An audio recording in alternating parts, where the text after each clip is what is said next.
Recently, President Biden traveled to Arizona to pay tribute to his late friend, the Republican senator and statesman John McCain. And in so doing, he gave the best speech that he's given all year, in which he reaffirmed his commitment to democracy and his intent to protect it from the likes of Donald Trump and the MAGA movement. But before we unpack all that, if you haven't yet, please hit that like, subscribe, and the alert bell. Maybe check out my Patreon. I'd appreciate the support. All right, folks, so full disclosure, this is going to be a relatively long video because the speech that Biden gave was about 40 minutes long. And we're not going to go through the whole thing, but I do encourage you to check it out because it's phenomenal. Instead, I pulled about 4 moments from this particular speech. We're going to play one clip at a time and unpack it all together. So let's start with the first one. One another. These principles of democracy are essential in a free society, but they have always been embattled. Today, let's be clear. While we've made progress, democracy is still at risk. This is not hyperbole. It's a simple truth. A simple truth. I've made the defense and protection and preservation of American democracy the central issue of my presidency. From the speech I made at Gettysburg in the inaugural address to the anniversary of January 6th insurrection, to Independence Hall in Philadelphia, to the speech I made at Union Station in Washington. I've spoken about the danger of election denialism, political violence, and the battle for the soul of America. Today in America, to honor an institution devoted to the defense of democracy, named in honor of a true patriot, I'm here to speak about another threat to our democracy that we all too often ignore. The threat to our political institutions, to our Constitution itself, and the very character of our nation. Democracy is maintained by adhering to the Constitution and the march toward perfecting our union by protecting and expanding rights with each successive generation, including that little guy. He's going to talk about it. And it's okay. In my house, kids prevail, okay?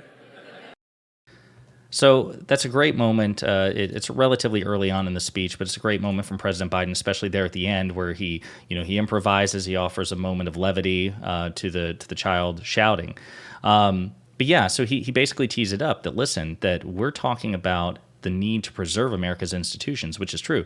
Now, as I've discussed with people in debates, people who are more pro-institutionalist than I am, or rather have more faith in institutions than I do, it's important to remember that institutions only work when key actors operate in good faith. We're not in a Harry Potter novel or in Supernatural in which terms and conditions of a contract or an agreement are magically enforced, where they're compelled. All government systems can easily be broken down if people choose to look the other way or to do things which are anti-institutional. So there's a very real threat here.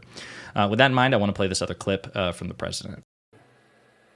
I'm here to tell you, we lose these institutions of our government at our own peril. And I've always been clear, democracy is not a partisan issue. It's an American issue.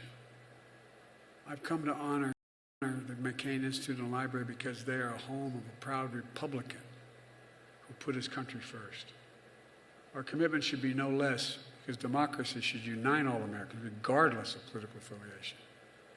And there's something dangerous happening in America now. There's an extremist movement that does not share the basic beliefs in our democracy. The MAGA movement. Not every Republican, not even a majority of Republicans adhere to the MAGA extremist ideology.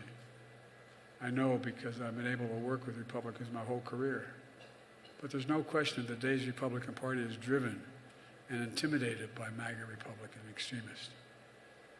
Their extreme agenda, if carried out, would fundamentally alter the institutions of American democracy as we know it. My friends, they're not hiding their attacks. They're openly promoting them, attacking the free press as the enemy of the people, attacking the rule of law as an impediment, fomenting voter suppression and election subversion.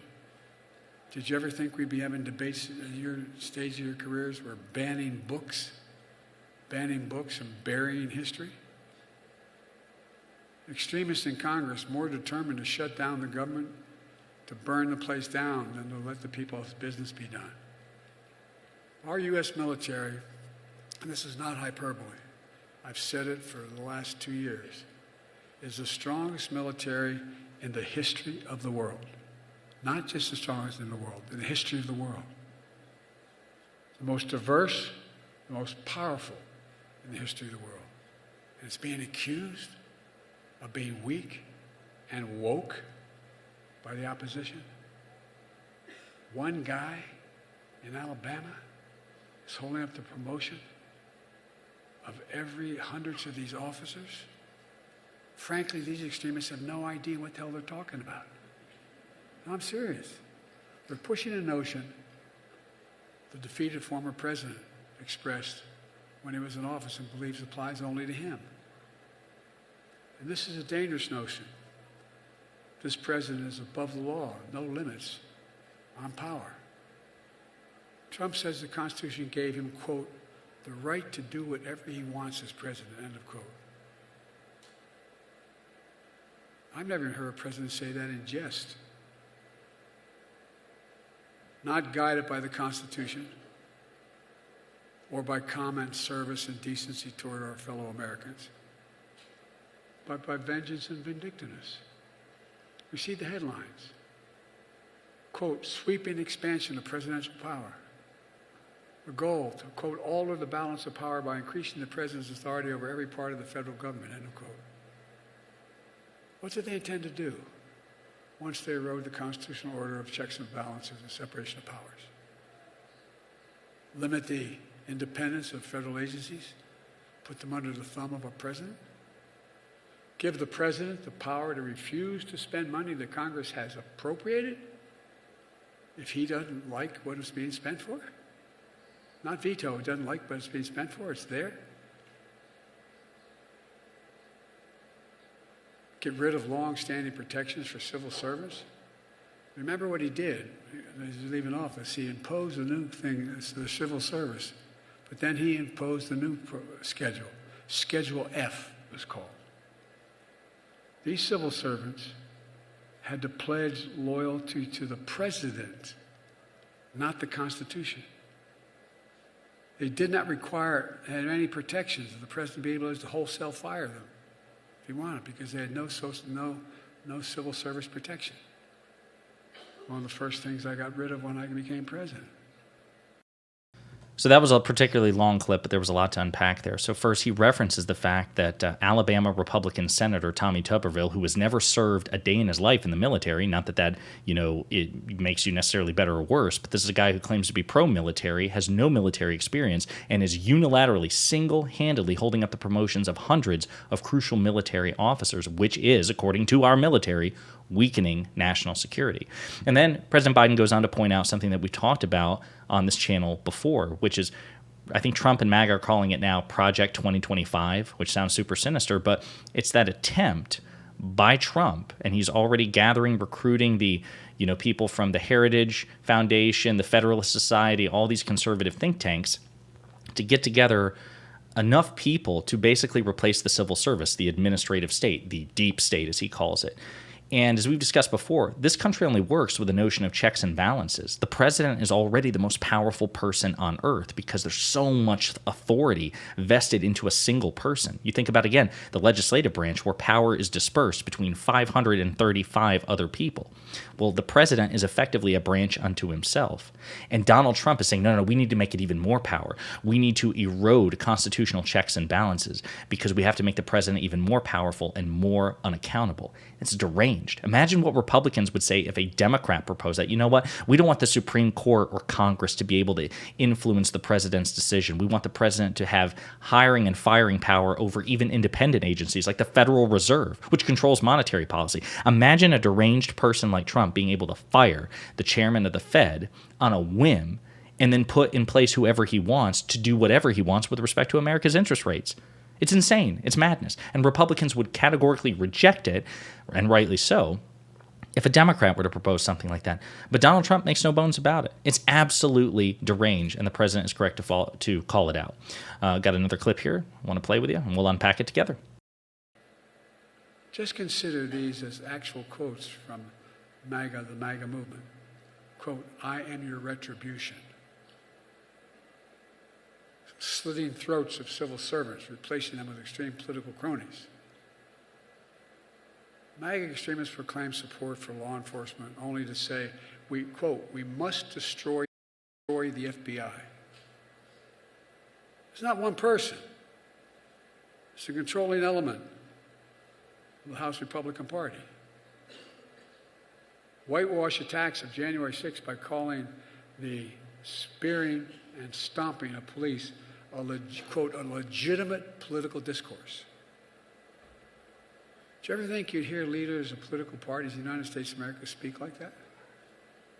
Seizing power, concentrating power, attempting to abuse power, purging and packing key institutions, spewing conspiracy theories, spreading lies for profit and power to divide America in every way, inciting violence against those who risk their lives to keep America safe, weaponizing against the very soul of who we are as Americans. This MAGA threat is a threat to the brick and mortar of our democratic institutions. But it's also a threat to the character of our nation. That gives our Constitution life. That binds us together as Americans in common cause. None of this is surprising now. They've tried to govern that way before. And thank God they failed. But they haven't given up. Just look at recent days. There are accusations of treason against the major news network because they don't like its coverage. I don't know what the hell I'd say about Fox if that becomes the rule. But think about it. I'm joking, but think about it. Tomorrow, I have the honor of overseeing the change of responsibilities of the chairman of the Joint Chiefs of Staff of the United States military. From one genuine hero and patriot, General Mark Milley, to another, General C.Q. Brown. Both defining leaders of our time. And yet, here is what you hear from MAGA extremists about the retiring patriot general honoring his oath to the Constitution. Quote, he's a traitor, end of quote. In times gone by, the punishment, quote, in times gone by, the punishment would have been death, end of quote. This is the United States of America. This is the United States of America. And although I don't believe even a majority of Republicans think that, the silence is deafening. The silence is deafening.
But it never changes.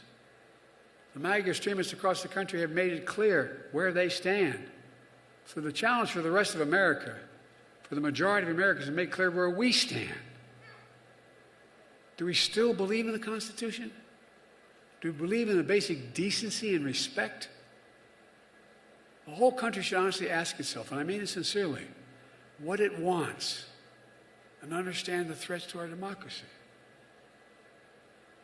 I believe very strongly that the defining feature of our democracy is our Constitution. I believe in the separation of powers and checks and balances, that debate and disagreement do not lead to disunion. I believe in free and fair elections and a peaceful transfer of power.